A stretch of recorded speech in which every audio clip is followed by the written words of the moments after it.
حضرت ام سلیم رضی اللہ تعالی عنہ فرماتی ہیں کہ میرے خاوند حضرت ابو طلحہ رضی اللہ تعالی عنہ کہیں باہر گئے ہوئے تھے کہ قضاء الہی سے میرے بیٹے کا انتقال ہو گیا۔ میں نے اس پر کپڑا ڈال دیا۔ جب خاوند واپس آئے تو پوچھا کہ لڑکا بیمار تھا، اب طبیعت کیسی ہے؟ میں نے کہا کہ سابقہ راتوں کے مقابلے میں آج بہت اچھا ہے۔ حضرت ام سلیم رضی اللہ تعالیٰ عنہ ارشاد فرماتی ہیں کہ میں نے خاوند کو اطلاع نہیں دی کہ ہمارے بیٹے کا انتقال ہو گیا ہے۔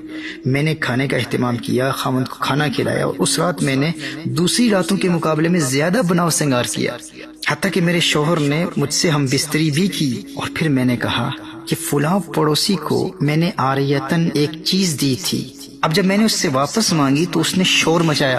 میرے شوہر نے کہا کہ عجیب بات ہے، بڑا احمق پڑوسی ہے، چیز ہماری تھی، ہم نے واپس مانگی تو وہ شور کیوں مچاتا ہے؟ تو حضرت ام سلیم رضی اللہ تعالی عنہ ارشاد فرماتی ہیں کہ پھر میں نے اپنے خاوند سے کہا کہ آپ کا وہ چھوٹا بیٹا اللہ جل وعلا کی امانت تھا، اللہ جل وعلا نے واپس لے لیا ہے۔ خاوند نے کہا انا للہ و انا الیہ راجعون۔ حضرت ام سلیم رضی اللہ تعالی عنہ ارشاد فرماتی ہیں کہ صبح کو جب نبی کریم صلی اللہ علیہ وآلہ وسلم کو سارا واقعہ سنایا گیا تو آپ صلی اللہ علیہ وآلہ وسلم نے ارشاد فرمایا کہ اللہ جل وعلا یہ رات تمہیں مبارک کرے، کیا ہی اچھی رات تھی، میں نے جنت کا مشاہدہ کیا اور ام سلیم کو میں نے جنت میں دیکھا۔ اللہ اکبر کبیرہ، سبحان اللہ۔ محترم احبہ، صبر کی حقیقت یہی ہے، کسی مصیبت میں اچانک مبتلا ہوتے ہوئے یا کسی بری خبر کو سن کر فوراً اپنے آپ کو انتہائی تحمل اور بردباری کے ساتھ سنبھال لینا اور خود کو ہر قسم کے گیلے شکووں یا وویلا اور شور مچانے سے بچائے رکھنا، یہی صبر ہے۔ دل میں تکلیف ہے، دل میں درد ہے، آنکھوں میں آنسو بھی ہیں، لیکن زبان پر گیلا شکوہ نہیں، اور خود کو ہر قسم کے بے صبری کے مظاہرے سے فوراً روک لینا صبر ہے۔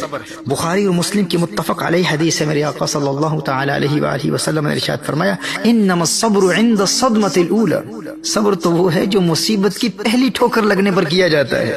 دیکھیے حضرت ام سلیم رضی اللہ تعالی عنہ کو اسی لیے میرے آقا صلی اللہ علیہ وآلہ وسلم نے جنت کی بشارت دی کہ اپنے چھوٹے بیٹے کے اچانک انتقال پر انتہائی غم و پریشانی کے باوجود نہ صرف اپنے آپ کو فوراً سنبھال لیا بلکہ ایسی حالت میں اپنے خاوند کے تمام حقوق بھی ادا کیے اور خاوند کو انتہائی خوبصورت مثال دے کر بچے کی موت کی خبر بھی دے دی اور بے صبری کے مظاہرے سے بھی بچا لیا۔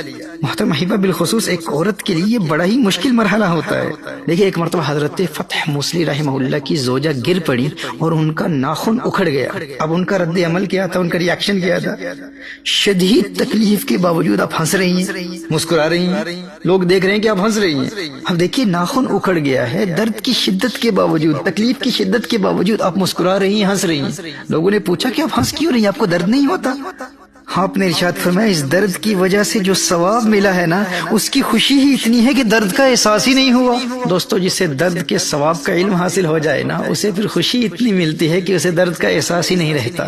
اب یہ ہے مصیبت کے فوراً بعد اپنے آپ کو سنبھال لینا، یعنی فوری ری ایکشن سے اپنے آپ کو بچا لینا، یہ فضیلت کا باعث ہے۔ کیونکہ دیکھیے کسی مصیبت میں مبتلا ہونے کے بعد رفتہ رفتہ وہ غم اور درد اور تکلیف کی شدت کم ہوتی چلی جاتی ہے۔ اب دیکھیے کوئی شخص کسی مصیبت میں مبتلا ہو جاتا ہے تو مصیبت کے ابتلا کے بعد رفتہ رفتہ اس کا غم، درد اور تکلیف کی وہ شدت کم ہوتی چلی جاتی ہے۔ دیکھیے کسی کے بچے کا انتقال ہو جاتا ہے تو بچے کے انتقال کے بعد آہستہ آہستہ مرور زمانہ کے ساتھ، وقت کے گزرنے کے ساتھ ساتھ اس کا غم کم ہوتا چلا جاتا ہے۔